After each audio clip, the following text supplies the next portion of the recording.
We're at the 2008 Motor City Comicon. Last year we had such a great time that this year we figured we'll get 2 episodes out of it.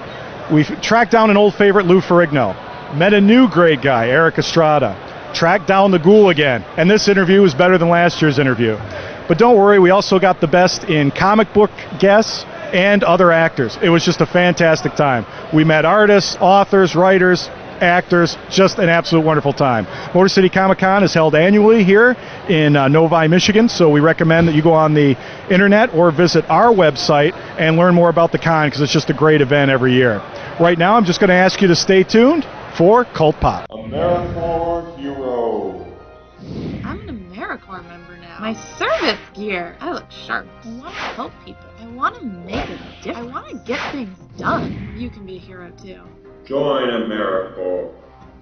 I've found another fantastic guest here at the convention, Eric Estrada. You folks at home know him and love him from Chips, his many appearances on TV, and just so many different productions and things. Eric, so many people love you. We, of course, love you for Chips, all the stuff you've done in stage and screen, but you've got some other important things that you want to promote here today. Well, I want to promote Safe Surfing. There's a foundation called safesurfingusa.org. You can go on that website and learn all about it.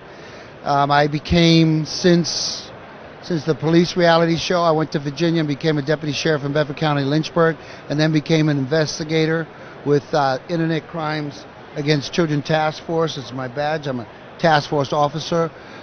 Our goal is to, of course, chase them down on the internet, child predators, and arrest them, and protect as many kids as we possibly can by going on chat rooms and posing as, young boys and girls.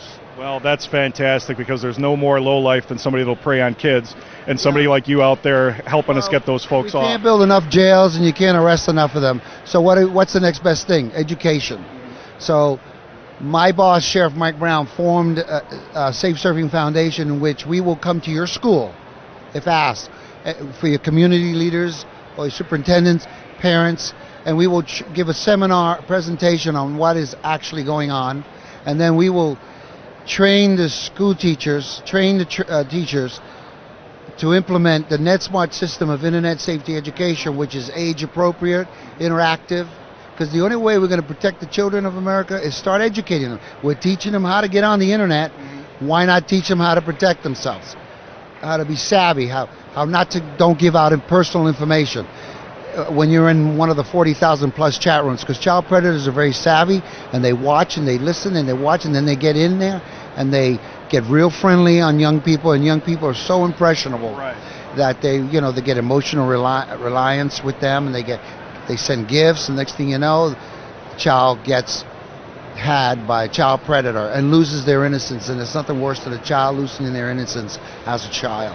Eric, we know the kids are on the internet, so it sounds like what you're doing is fantastic, making them aware of some of the bad people that are out there. And it sounds like a fantastic program. Sir, I'd be remiss if I didn't mention up Chips, all the wonderful, you've got a book out promoting here, the DVD and whatnot. Yeah, folks absolutely love you. This season 1 came out, I host it.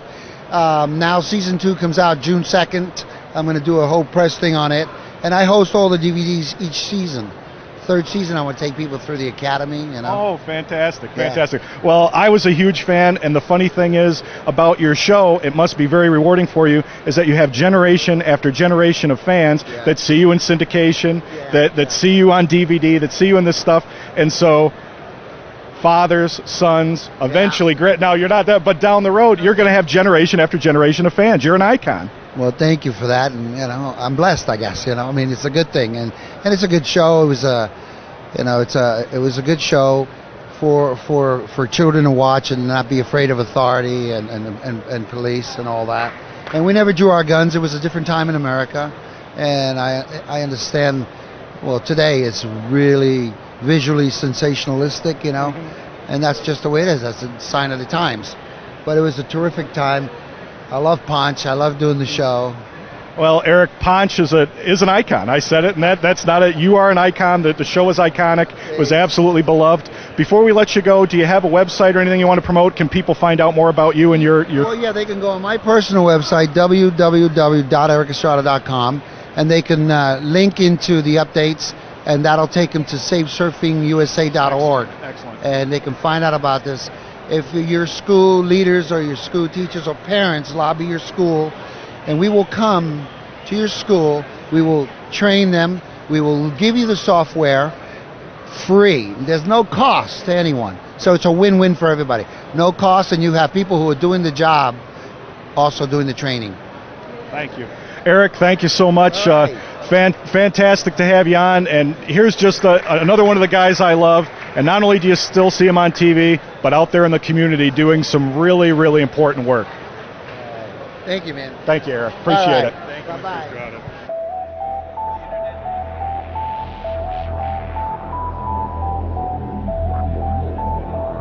We're catching up with more stars at this year's Motor City Comicon, and now one of my favorites again, Lou Ferrigno. We had visited with Lou last year. He's one of my all-time favorites. I had to visit with you again.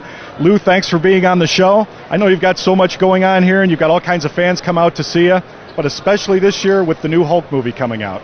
Yes, I'm excited about it because I'm in the movie. I have a good part. Also, I did the voice for the Hulk, and coming out next month, and it's going to be a lot better, a lot different than the last one. Now, we were talking before that people were kind of disappointed with the last version of the Hulk. This new one by Marvel's come out. They're producing it themselves, and they're smart about bringing iconic people like yourself onto the set, being a part of the movie.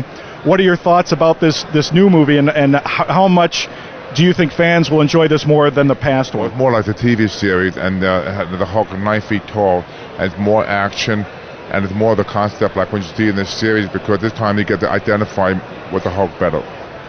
Lou, going back to the Incredible Hulk TV series, that is one of the things that made you so famous, not the only thing, but you became an iconic star. When I was a young man, I absolutely loved you. Now the show's in syndication. People can buy it on DVDs. More fans. So people's sons are now watching the show. So you're an iconic person to generation after generation. What does that do for you, and how does that make you feel when you get fans, fathers and sons, coming up to meet you and saying how inspired they are by you? Well, it's great because a lot of actors that do TV series, they disappear, but with me, their legacy continues on for many generations. I'm very honored to have that opportunity, and that's why every generation now is learning about the Hulk, because like you mentioned, the DVD and the movies, so it's reestablishing the beautiful character of the Hulk. Lou, I would be remiss if I just mentioned up the Hulk, though.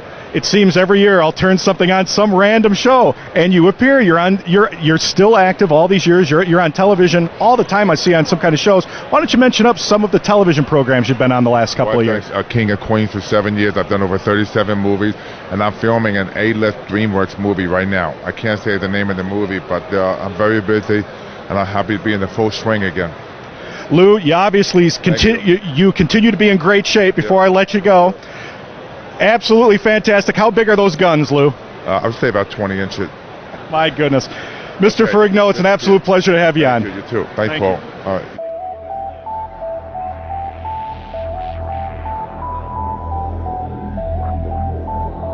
Walking around Comic-Con, I've run into another favorite, Cliff Simon, star of Stargate. You folks at home, I know you absolutely loved the show for years. Cliff was a mainstay of the show, and he's nice enough to be with us today. Cliff, what is it like for you to come to a convention like this and have fans just remember you and be so thankful to see you at a convention like this? You know what? As an actor, it's great. I mean, the reason I do the conventions is to get out and to meet the fans and the people who watch the show. It's very important to me personally. They basically kept me in the show by watching me and supporting me as much as they have. They kept the character alive, so it's very important for me to meet them. Just as important as much as they enjoy meeting me, I enjoy meeting them. Excellent. I notice in genre television, unlike a lot of others, you're allowed and have an outreach to be able to do that through conventions like this. A lot of actors don't have the opportunity to go out and actually meet fans in a non-psychotic way, in a fun, autographs, little chit-chat and stuff like that. So I think it's valuable. I noticed right now we got a lull, so we came and talked to you, but a lot of people, as soon as they leave your table, smiles on the faces, and you make them very happy. Tell us a little bit with Stargate and all that. What are you up to now? I noticed CDs behind you. What other kind of work can we expect from you? I've got these CDs, 1 and 2. Basically, the CDs I brought out. It's another little project of mine. I was an athlete. I was a swimmer. And everything I've learned as far as meditation, deep breathing exercises, learning to focus on what you're doing. It doesn't matter whether it's business or sport. This is a CD. The stress CD is deep breathing exercises and learning to focus. Yoga type techniques? Yeah, being aware of the external and the internal, all those kind of things. My other CD called American Affirmations is, as a new citizen and a new American citizen, I became a citizen in 2005, which was, I always wanted to be an American citizen. With the way things have been going with 9/11 and the war and all those kind of things, it's just my little way of giving back something on. America is an amazing country, and it still is an amazing country. It's the most patriotic country in the world. It's the most powerful country, and America helps a lot of other people. It's just affirmations about how I see it as a new immigrant, and the American people need to be proud of America. It doesn't matter about the war and all these kind of things. America is an amazing country, and the American people are amazing people. I mean, the opportunities I've had in America, are great. So it's my little way of giving back. So it's just something for people to listen to.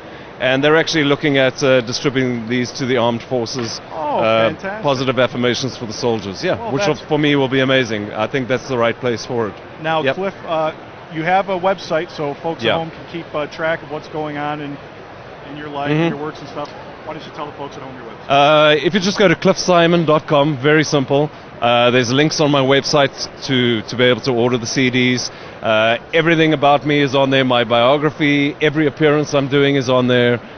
Everything about me is on there. Yep.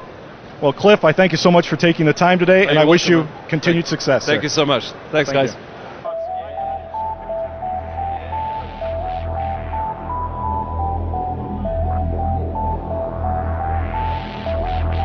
As a parent, I know one of the most important times to be with your children is when they aren't feeling well. For many families, there's a place they can go to find the support they need. Ronald McDonald House Charities programs provide that supportive environment so families can be together while their children are dealing with serious illnesses. You can volunteer your time at a local Ronald McDonald House or drop your change in an RMHC canister. Today is a great day for all of us to show our support. To find out how you can get involved in your community, visit rmhc.org.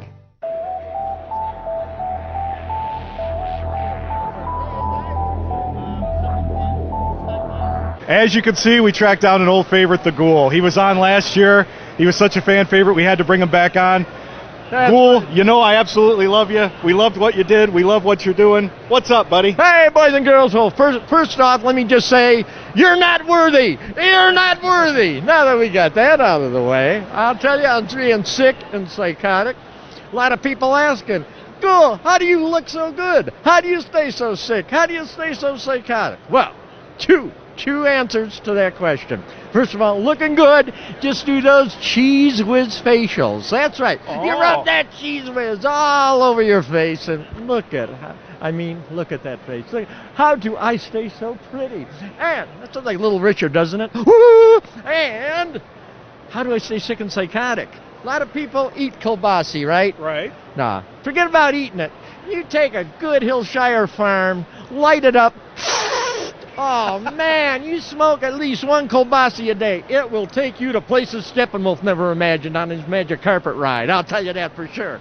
So that's how it's done. Well, Ghoulie, What I you got to been tell doing? you, you're looking fantastic. So whatever you're doing, the Cheese Whiz is absolutely working. I got to tell you, one of the things I wanted to track you down is I, for one, have produced a show for years as an homage to you.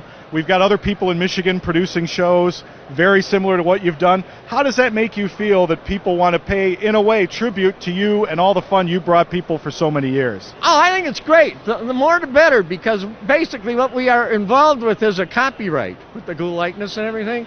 And we have high-powered attorneys going across the country suing these people's capoostas off. Man, and the money's coming in from these lawsuits. They just want to settle and get it done. And I'll tell you what else. Since we're talking about personalities and shows, now I imagine you're probably going around the Comicon today, Absolutely, getting yes, everybody. sir. Yep. You might want to ask Margaret Kidder over there, okay? Mm-hmm. You all know Margaret Kidder. She was Lois Lane and a couple of the Superman things. Why the Ghoul can't do boom booms anymore at the Comicon? Well, I'll tell you why. About 3 years ago, a bunch of fans here at the Comicon table, Ghoul, will you blow up my model? So of course I pull out some boom booms. We light it, and boom, boom, boom. Well, Margaret Kidder goes ballistic. She comes running over to the table. Hey, Was that you? Was that you, fella? You think that's funny? Do you think that's funny? And that's almost a direct quote. And the fans go, duh, yeah, he's the ghoul. We think it's funny. Heck yeah, it's funny. Yeah, well, it might have been funny a couple of years ago. Not funny anymore, fella. Then she got the fire marshal over here. Fire marshal says, cool, you can't be doing that anymore. So ever since then, we can't do boom booms at the Comicon. And why? Because of Margaret Kidder. Oh, no. That's right. Well, I'm sure the fans still love her, but that does bring it down a notch when they're Look keeping the at Ghoul from the that, fun. huh? Hey, two things, Ghoul. I'd be remiss without asking, how's Froggy doing? Oh, Froggy plunking his magic twanger as we speak this very moment. I've got him in the trunk of the car, and I'll tell you what, if he, if he minds himself, I'll let him out about You'll let him mid-afternoon. That's right. But you know, my philosophy on Froggy, it's like poop on a shoe, man. I just can't shake him off. Can't ever shake it away. You've been trying to shake him off for 30 years now, man. haven't you? Well, since 1971. What's that? 37 years. Wow. So something like that. Now, Ghoulie, before we let you go, you got all kinds of great merchandise to sell at your website. Oh, look at that. At the website and on this table, that's right. You go to theghoul.com.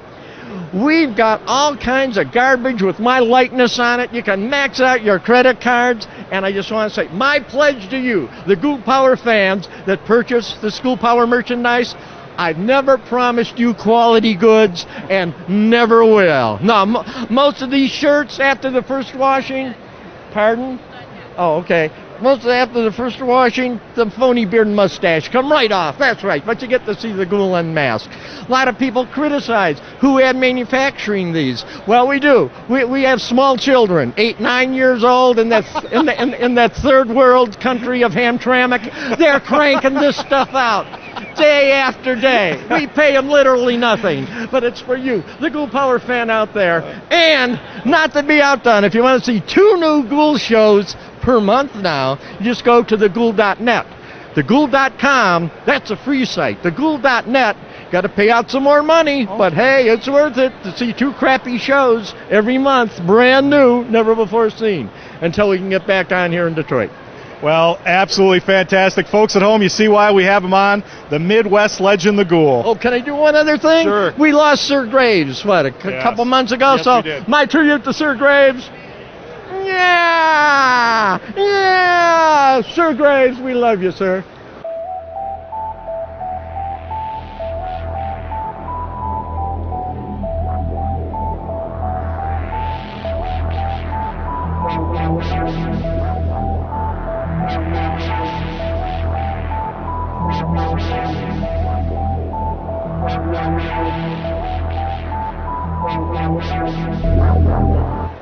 Walking around the convention, and I run into an absolute legend.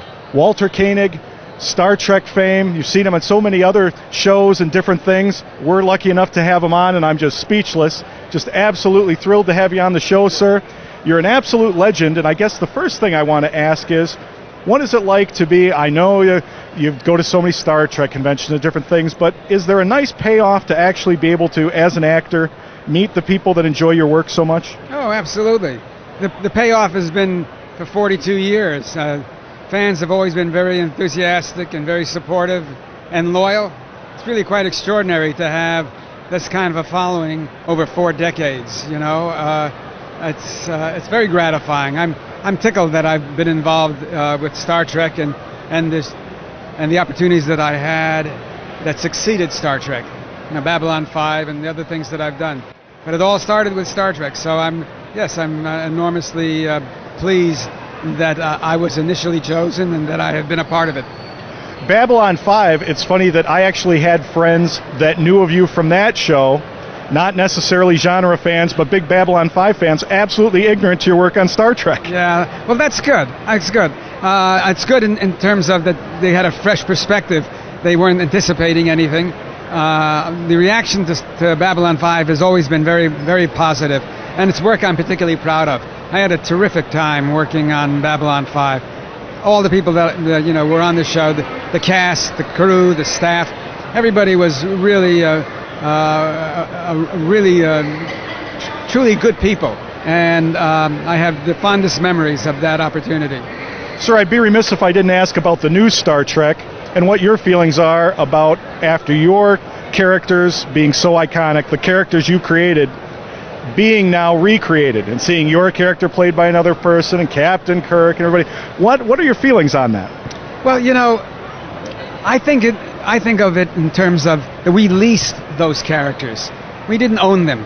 I didn't write that character. It didn't come out of my head. It came out of a writer's head.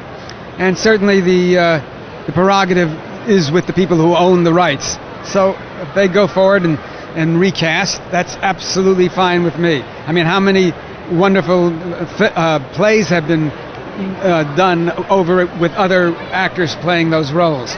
So I'm very comfortable with the whole idea. I met the young man, Anton Yeltsin, who's playing Chekhov. Very personable chap. I'm sure he'll do a terrific job. He already has a considerable biography in the film industry. So I think the role is in good hands. He'll bring his own interpretation to it, as he should. And I look forward to seeing the film. I think it's going to be a very good film. J.J. Abrams seems to be a very grounded guy who understands the whole genre and the milieu and the family sense that we had on Star Trek. And I'm sure those actors are going to do a terrific job. And I'm sure you're going to be one of the lucky first, because I assume they wouldn't want to pass up on a photo op to get the original crew, the new crew, and photo op. So I'm sure you'll be at the world premiere. But sir, do you have a website you want to tell us about, or anything where we can keep up with everything going on in your world? Yeah, as a matter of fact, you can go to walterkoenigsite.com. It's all one word. I've been involved in a couple of other projects. You know, I wrote and produced a feature film called Inalienable. We're showing a trailer of that today. It is now available on the internet. You go to renegade-studios.com. The picture is downloadable for $3. I was also involved in an independent Star Trek film called Of Gods and Men, the first two acts of which we're going to show today. This is all work that I'm quite proud of, and I would hope that the fans out there would give it a chance. Also, a novel that I wrote many years ago is right now being adapted into a radio play, and it's called Buck Alice and the Actor Robot, and we're going to record that in Massachusetts in August. So that's what I'm up to, and all that information is available at Walter Koenig's site. Also, for those of you out there who are not apprised of the current situation in Burma, my son and I went to the Burmese border last summer and saw the refugee camps and saw the atrocities saw the result of the atrocities that had been committed by the people who run that country. Now that there have been cyclones, I think the rest of the world realize that this is a very insensitive government, a despotic regime. Terrible. Yeah, and in any way that they can help those folks there, it would be very much appreciated. Well, sir, it's an absolute pleasure to have you on the show, and I'm glad to see that you're also not just a fantastic actor, but also out there in the world doing things to help Burmese and everything. That's a very, very important topic. But it's an absolute pleasure for me to meet you, and I thank you for taking the time being on the show today. Okay, thank you. Well, that wraps up show 1 of the Motor City Comic-Con special here for Cult Pop. We're going to do 2 shows because there were so many people to see and things to do. I hope you enjoyed it. As always, I remind you, go to the website, www.cult-pop.com. You can rewatch the entire episode or link up to any of the guests. Thanks for watching, and make sure to look for the second episode from the Motor City Comic-Con. What's it like when you hear your calling? Will you remember where you were?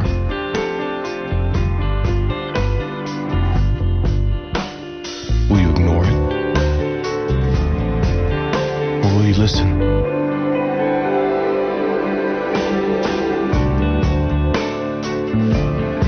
What if it calls you to go halfway around the world? To share your skills? To serve people you've never met? To do things you never thought you could?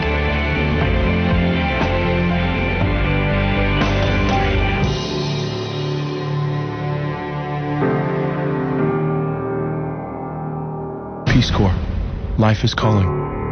How far will you go?